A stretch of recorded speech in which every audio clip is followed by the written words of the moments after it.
मुझे कोई डर नहीं है। उनका मन करे जब मर्जी पार्टी से निकाल दो, मुझे पार्टी से निकलने का कहीं कोई दिक्कत नहीं है। मैं अपने समाज के साथ खड़ा हूं। जिस दिन वो माफी मांग लेंगे, खेद प्रकट कर देंगे, मैं उस दिन चुप हो जाऊंगा। मैं नहीं डरता हूं। मैं 2 बार पार्लियामेंट चुनाव लड़ लिया, विधानसभा लड़ लिया, 16 बार जेल काट चुका समाज की खातिर। मैं डरने वालों में थोड़ी हूं। मैं एक नया इतिहास बनाने की राह पे निकल पड़ा हूं अपने समाज का।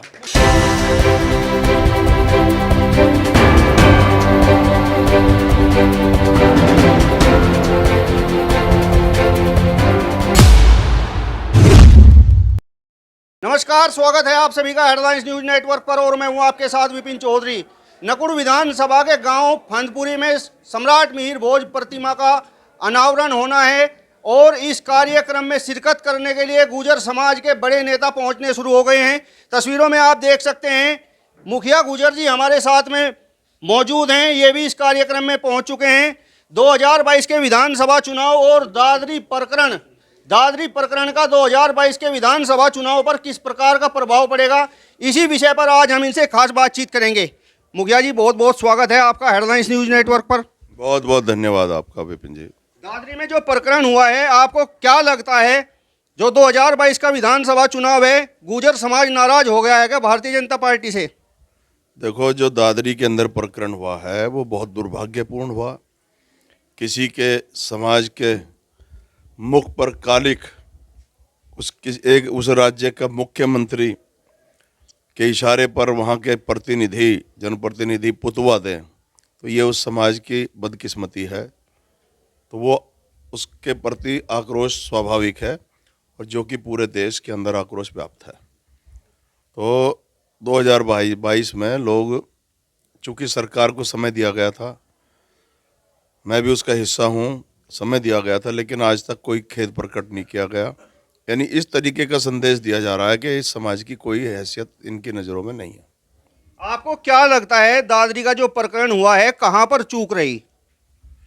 चूक ये रही कि मुख्यमंत्री जी के सामने सवाल यह आ गया कि वो अपने समाज के साथ जाए या फिर गुर्जर समाज के साथ जाए।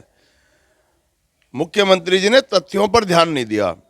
ये ध्यान नहीं दिया कि आपके द्वारा, यानी कि सरकारी जो पाठ्यक्रम होते हैं, पाठ्य पुस्तकों में जो पढ़ाया जा रहा है इतिहास के अंदर, कि उसमें क्या पढ़ाया जा रहा है। अब से नहीं, बहुत पहले से उसमें साफ पढ़ाया जाता है इतिहास में कि गुर्जर प्रतिहार सम्राट मिहिर भोज ये प्रतिहार वंश के कुलभूषण थे, जिन्होंने अखंड भारत पर 836 से लेकर 885 ईस्वी तक राज्य किया। उसके बावजूद उनका समाज अगर विरोध कर रहा है तो उनको समाज को समझाना चाहिए था। हमारा राजपूतों से कोई विरोध नहीं है, हमारे भाई हैं और आज भी हमारी उनसे कोई लड़ाई नहीं है। लेकिन मुख्यमंत्री जी को अगर समाज विरोध कर रहा है, उनको कार्यक्रम में आना ही नहीं चाहिए था। लेकिन खर्चा हमारा समाज कर रहा है, मूर्ति हमारे पैसे से लगी है, संस्था हमारी 80 साल पुरानी संस्था है जिसको आज चैलेंज किया जा रहा, और वहां आकर के हमारे मुंह पे कालिक पुतवा दी, तो इसलिए बहुत विरोध है।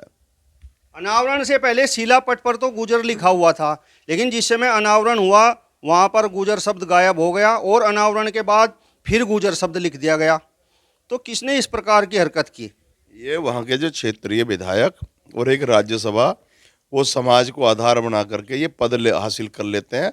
बाकी वो पैसे की राजनीति करते हैं, दलाली करते हैं, और कहीं कोई काम नहीं है। ज़मीन पर समाज के स्वाभिमान को बेचने का काम हुआ। उन लोगों ने मुख्यमंत्री जी को खुश करने के लिए, मुख्यमंत्री जी ने उनसे कहा, दोनों से, कि भाई आप हमारे वो गुर्जर शब्द हटा दो। वैसे राजकुमार, ये अपने रविंद्र भाटी जी उसी क्षेत्र से हैं, ज़्यादा जानकारी ये उस लड़ाई को लड़ भी रहे हैं वहाँ। तो ये पूरे देश के अंदर भाटी जी भी जा रहे हैं। तो वहाँ इनसे कहा कि भाई आप जो है इसको गुर्जर शब्द को हटाओ, और उन्होंने जाके कालिक पोत दी। बाकी तो और सारी जानकारी ये भी देंगे, आप इनसे पूछना। जनपद सहारनपुर की यदि हम बात करें तो जहां पर गुर्जर समाज निवास करता है, गुर्जर बाहुल्य गांव हैं, लगातार सम्राट मिहिर भोज के बोर्ड लग रहे हैं, प्रतिमाएं लग रही हैं। आप किस प्रकार से देखते हैं जो क्रिया दादरी में हुई, ये उसकी प्रतिक्रिया है?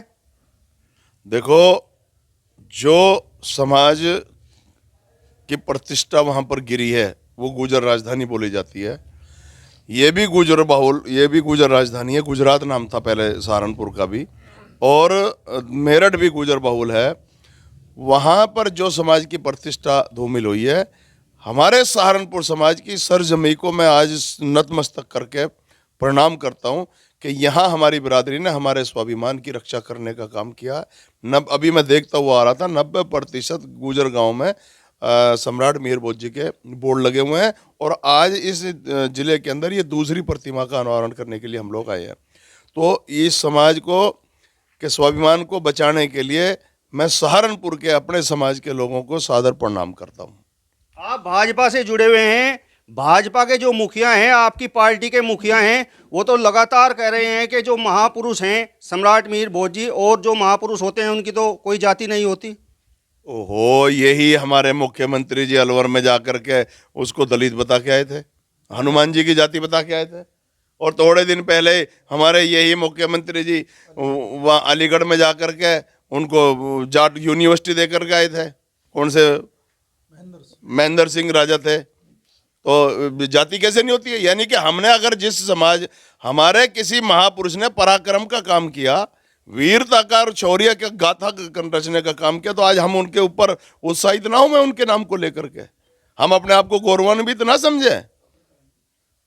और फिर ठीक है, तो अगर जाति नहीं है तो फिर आप उनको राजपूतों को रोक लो ना। फिर आप गुजर मुखिया और योगी आदित्यनाथ सूबे के मुखिया, क्या दोनों का टकराव जारी रहेगा या किसी प्रकार का कोई रास्ता निकलेगा? देखो, मेरा कोई टकराव नहीं है, मैं अपने समाज के स्वाभिमान की रक्षा करने के लिए संघर्ष के रास्ते पर निकल पड़ा हूँ। अब इसमें कुछ भी हो, मुझे कोई डर नहीं है। उनका मन करे जब मर्जी पार्टी से निकाल दो, मुझे पार्टी से निकलने का कहीं कोई दिक्कत नहीं है। मैं अपने समाज के साथ खड़ा हूँ। जिस दिन वो माफी मांग लेंगे, खेद प्रकट कर देंगे, मैं उस दिन चुप हो जाऊंगा। वरना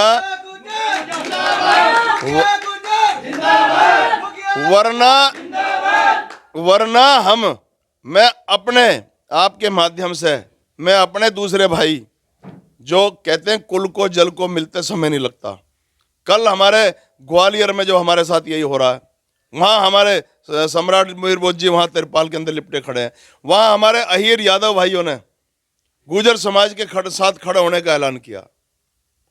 तो कहने का मकसद, तो उन्होंने हमारी मदद की, तो इसी तरीके से जाट भाइयों ने भी हमारी, तो कुल को जल को मिलते समय नहीं लगता है। अब हम इन बिरादरियों का भी दिल की गहराइयों से अभिनंदन और स्वागत करते हैं कि जिन्होंने आज हमारे ऐसे दुख के समय पर हमारा साथ दिया है।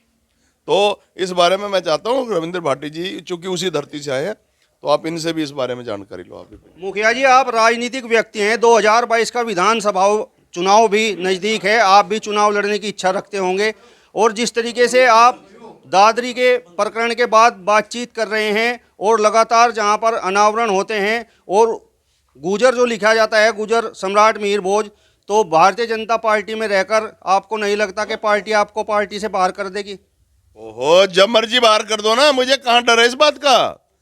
मैं नहीं डरता हूँ। मैं 2 बार पार्लियामेंट चुनाव लड़ लिया, विधानसभा लड़ लिया, 16 बार जेल काट चुका समाज की खातिर। मैं डरने वालों में थोड़ी हूँ। मैं एक नया इतिहास बनाने की राह पे निकल पड़ा हूँ अपने समाज का। मुखिया जी, आप ये बात बताइए, यदि माफी नहीं मांगी जाती है तो गुजर समाज 2022 के विधानसभा चुनाव में किस प्रकार का निर्णय लेगा? आप तो पश्चिमी उत्तर प्रदेश के प्रत्येक जिले में घूम रहे हैं। वो समाज ने निर्णय लेने का काम, जिस कमेटी में हम और रविंद्र भाटी जी हैं, वो वहाँ पर समिति बनी थी, यहाँ परवेश जी भी हैं, ये सब राहुल, सारे सब लोग उसी कमेटी के, नवीन खटाना जी सारे उस कमेटी में थे वहाँ पर, यहीं के लोग।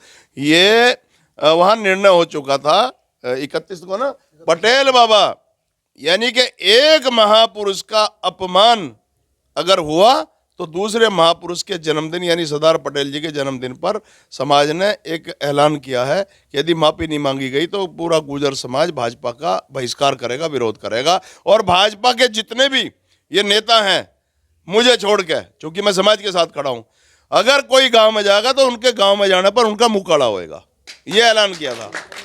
तो ये थे हमारे साथ मुखिया गुजर, जिन्होंने 2022 के विधानसभा चुनाव और दादरी प्रकरण पर अपनी बेबाक राय रखी है। यदि आपको ये वीडियो पसंद आया हो तो इसे ज़्यादा से ज़्यादा शेयर कीजिए, लाइक कीजिए और हमारे चैनल को भी सब्सक्राइब कीजिए।